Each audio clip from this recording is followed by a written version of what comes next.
velkomin í Sofum saman. Í dag ætlum við að tala áfram við hana Josie Anne sem sagði okkur frá því fyrir nokkrum vikum að hún ætti erfitt með að sofa þar sem að hún með kæfisvefn sem stafar að því að kjálkinn hennar of lítill fyrir tunguna og því myndi svona svefnvél gera lítið gagn fyrir hana eða svona CPAP maskina.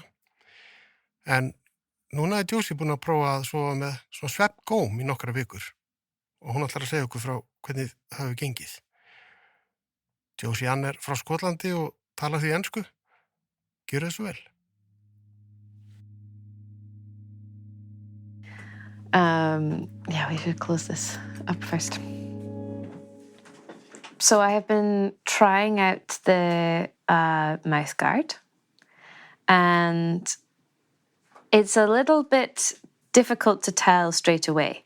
I think one thing I did expect was that I thought that, because I didn't have this idea of like what was a perfect night's sleep, that maybe I would try the mouth guard and then immediately I would wake up like a new person. But of course, like anything else, it takes a while to get used to. So this mouth guard, you need to put it in hot water and shape it, and it does become molded to the shape of your mouth, but it's still an adjustment to try and get used to sleeping with it in your mouth. And I think the first night that I tried it, I woke up the next morning and it was just sitting on the pillow next to me, and I'd taken it out at some point and had no memory of doing it. So, then I would have it in for a while and then I would wake up and feel uncomfortable and take it out. So it took a few nights of like doing it like that, getting accustomed to it. And one of the hardest things for me is, even though I'm a snorer, I'm snoring with my mouth closed. I'm breathing through my nose, and with the mouth guard in, I can't have my mouth closed.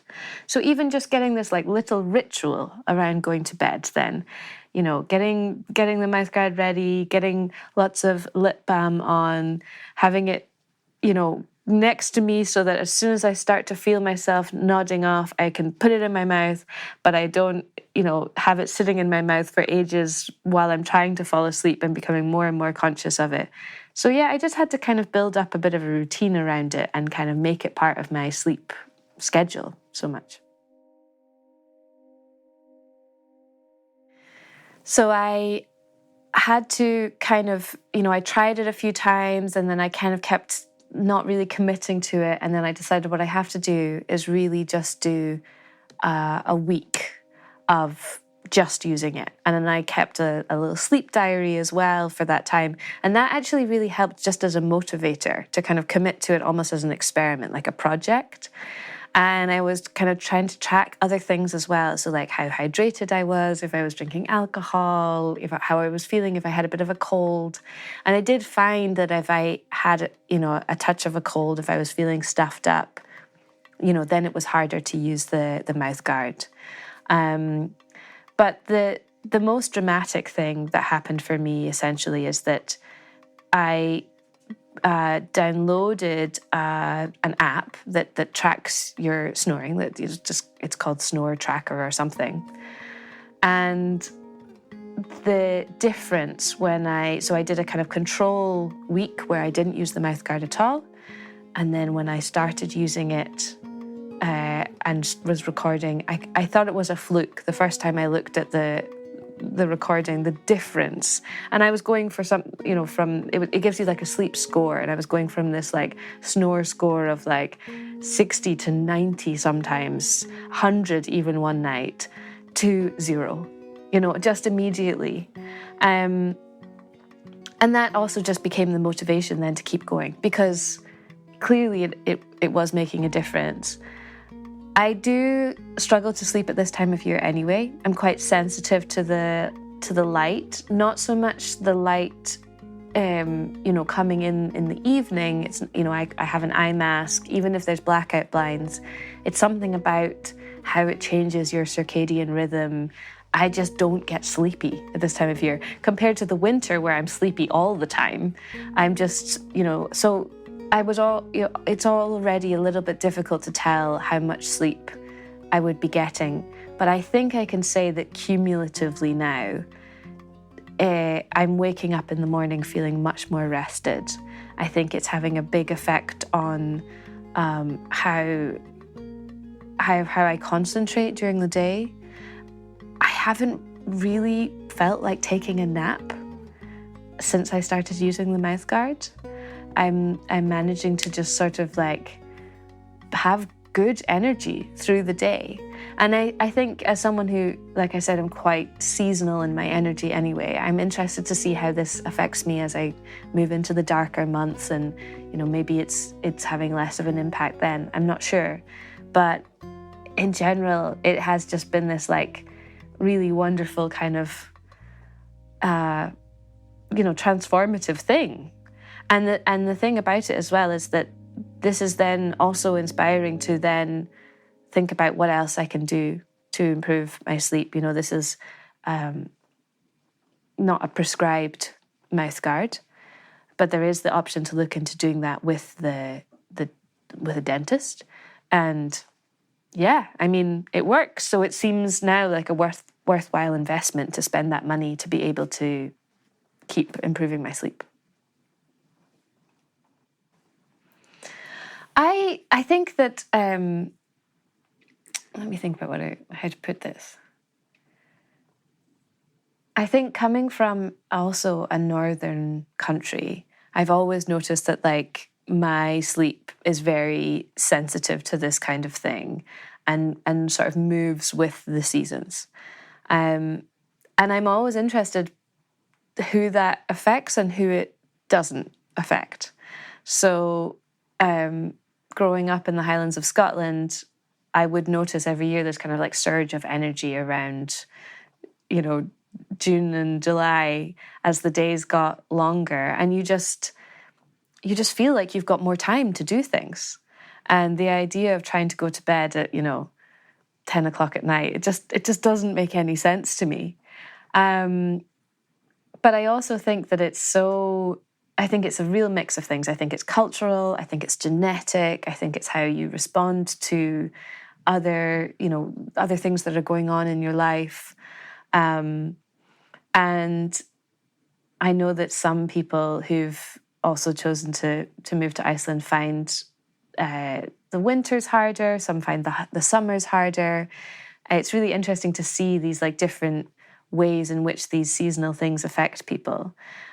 For me, I think my kind of normal rhythm of sleep, like I think I tend to get sleepy normally around kind of like between midnight and 1, in the summer that can be a bit later, but then I'm still waking up early and often even waking up through the night. In winter, I think my preferred sleep schedule would be like, again, maybe falling asleep around 2 a.m. or something, waking up around 10 or 11, because the thing that I find hardest in the winter is having this great stretch of time between waking up in the morning and then the sun rising. Once the sun is set, I don't mind how long I'm awake for in that period.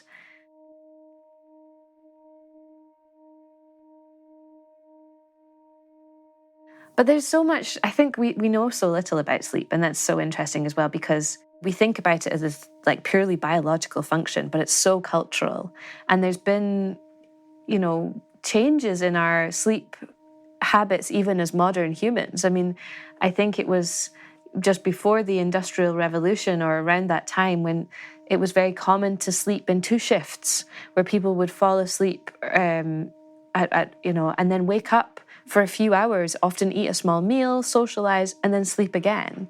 So if that's so recent in our history, and I'm sure there are people who that was their perfect sleep, pattern, and now they have to deal with this way of sleeping. Or you look at the situation in countries like the United States, where people go to bed so early, but then get up at 4, 5, 6 a.m. in the morning to start their day. I would be a nightmare if I had to live in that culture. So, I'm quite lucky, I guess. One of the good things about living in Iceland is that because it's quite a flexible society, and I've chosen also a flexible sort of career working in the arts, you know, people are not giving you nasty looks if you turn up at the office at 11 a.m. in winter, because that's when I feel like I can comfortably leave the house. So yeah, I think it's such a personal thing, but such a universal thing at once. And it's so strange sometimes how we don't speak about it, or the only time that we do is kind of in pleasantries. We say, "Oh, did you sleep well last night?" And you're meant to kind of just say, "Oh yes, fine," and that's it. But we're never actually talking about, well, this is how I'd like to sleep, and this is how sleep affects me. And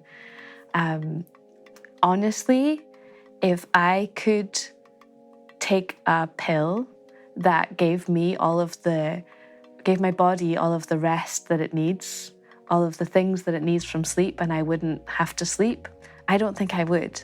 I enjoy my bed and I enjoy lying down and resting, but there's more times than not I'm thinking, why do I have to do this?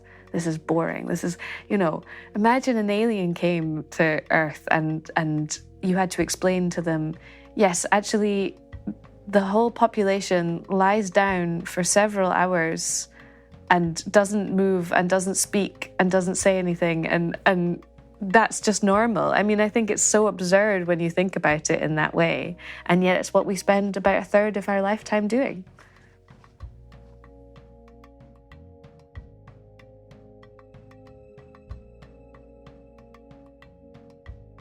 It is this cultural thing, and it's this incredibly intimate thing as well, and like who we share that space with. It's not that long ago, even thinking about like Icelandic culture, but also like where I come from in Scotland, that families would all sleep in the same room, and even siblings sharing beds. And my aunt talks about when they were all young. She's the oldest of my father's siblings, so she kind of remembers the most of their childhood, and she remembers them going away on holiday with their aunts and their cousins, and she was sharing a bed with her, maybe one or two aunts and their children. People were sleeping all pushed together. They were sharing small spaces. And now that seems like kind of a bizarre thing, perhaps, to us. But it's not that long ago that culture has shifted.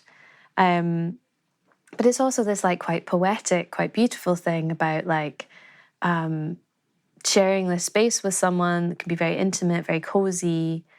But yeah, if your sleep routine doesn't match, if you go to bed at a different time naturally, if one of you is a light sleeper, this has been something that, as a snorer, it's always been a bit of a stressful thing to navigate, about sharing that space.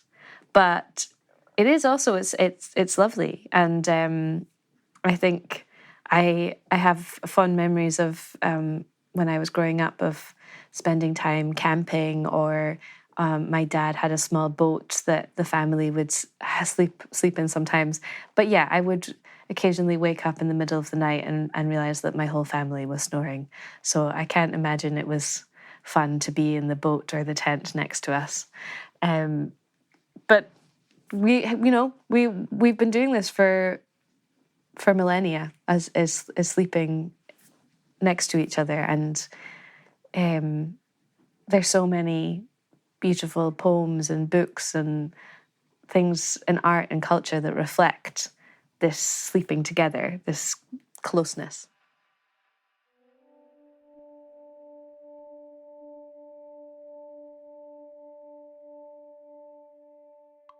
When my father was quite young, they had, it was the same, one bedroom, and this, the kitchen, and the kids slept in, there was like a kind of, it's called a recess bed, like a kind of, built into the wall.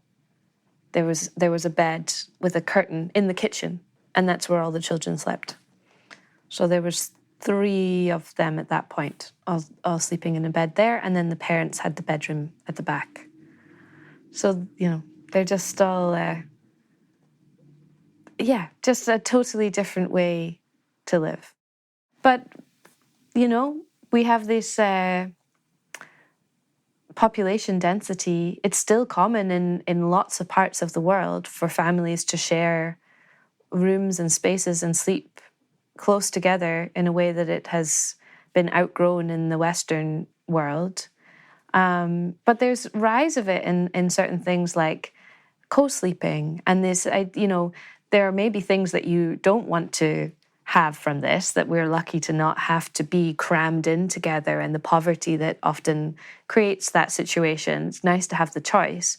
But people are also recognizing that there are benefits to this closeness. So, certain families who are deciding, okay, no, when the children are young, we do all want to sleep in the same room, or we want to, share the bed until they're a certain age. Or I don't think my parents didn't really have much of a choice on that matter. Me and my sister just decided that every time we woke up, we would go into their beds. And I think when you're tired enough, you don't bother kicking anyone out. You just let them sleep. So we were in their beds as infants and young children. But, this is all going to affect your quality of sleep, but also your quality of your relationships and, all kinds of things. It's all interconnected with how we just live our lives. I did notice at one point, after I'd been using it for a while, I started to get some pain in my jaw in the morning. And that seemed to go away. It seems to be working better now. I'm still using it most nights, which is pretty good. I think it's a lot to do with how you're lying and how you sleep on it. I tend to be a stomach to side sleeper, so it's okay unless I think I'm like really leaning on my jaw, and then it can be a little bit uncomfortable. And there's little things. It's not nearly as invasive as I thought it would be to sleep with. I don't think it looks particularly attractive, but that doesn't matter nearly as much as being well and sleeping. I have like a little cut currently in the side of my lip because I think my lips were quite dry. And then when I put the mouth guard in, because you really have to like open your mouth to put it in, and it kind of cut a tiny bit. So, there's small things like that. You can feel, certainly for the first, I would say, couple of weeks of using it, you can really feel the pressure of it. And when you wake up in the morning, you definitely want to take it out pretty straight away. But I overall, I have been really surprised by how I did get used to it. And I think it just took that week of committing and saying, right, every day for a week, I'm going to use it. And then after that, it's been, much, much more manageable. I wonder if I ever stopped using it for a period, if I'd have to go through that readjustment again, or if I got one that was specifically made for me, if that in and of itself would make it more comfortable. But that's all things to explore down the line. For now, this just feels like a good first step in this kind of discovery of, how to help with sleeping.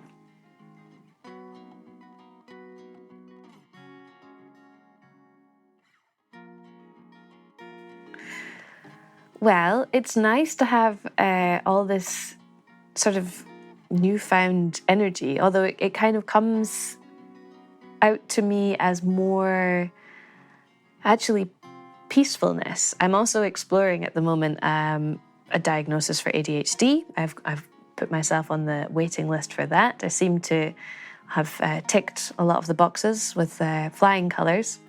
So I'm interested also in how that might interact with sleep, because there seems to be a lot of evidence to suggest that ADHD and sleep are highly linked. And certainly I I have friends, kids with ADHD, and they really, really struggle with sleeping. So there seems to be some link there. And I have, as a kind of just a short-term observation since using the mouthguard and getting better quality sleep, I'm finding that my symptoms of presumed ADHD are less severe. So I think it's helping me be more calm and more present and have more focus during the day, which is really great. And if I were to get the official diagnosis, I definitely want to look at like how that relationship is and other things that I can do that might impact that. I still don't get a lot of hours of sleep a night. So it's like, 6 to 7 hours is pretty average for me. But I think that's normal. I think that's kind of my amount. But now knowing that I can affect the quality of that sleep and trying to work on that side of things is something that I want to keep doing. There's interesting things, like I know some friends with ADHD have had good results from taking magnesium, and there are certain supplements like that I'm interested to explore. And then with that like new focus or calmness, there's lots of different things that I'd like to think about in terms of using my time for. And as someone in the creative industries, I'm often focusing a lot on other people's creativity and creative careers. And perhaps that's because I haven't had the same amount of energy to be able to expend on my own ideas. So yeah, it feels like maybe through the actual results of using the mouthguard and having this better quality sleep, or maybe perhaps just from taking the time to focus on health and well-being in general, I've kind of opened up a bit of space in my life to think about, where do I want to go from here? And what would I like to be spending my time on? And how do I take care of myself in all of these different ways, whether it's from physical well-being to mental to emotional and spiritual.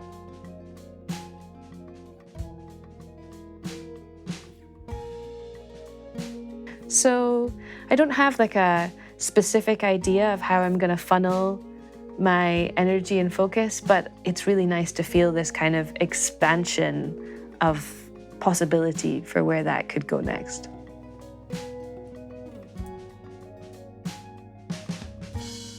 Kærar þakkir fyrir þetta, Josie, og til hamingju með árangurinn. Kæri hlustandi, ef að þú átt í erfiðleikum og svipaðan hátt og Josie, þá hvet ég þig líka til þess að gefast ekki upp. Þetta er best að leita til sérfræðings. En ef þú vilt prófa að sofa með svona svefngóm, þá fást þér við það. Frekar auðvelt að setja þá bara í heitt vatn, bíta í þá og setja þá síðan í kalt vatn til þess að festa formið, og þá er þið tilbúinir til notkunar. Allan að hjálpaði henni mjög mikið. Ég vil líka þakka þér, kæri hlustandi, fyrir að taka þátt í þessu ferli með okkur og fyrir frábærar viðtökur á bæði Facebook, YouTube og Spotify. Svo er hægt að finna okkur auðvitað á öllum helstu efnisveitum fyrir hlaðvörp. Hljóðmynd þáttarins var í höndum Davíðs Pedersen. Ég heiti sjálfur Gunnar Vigfús. Takk fyrir að hlusta.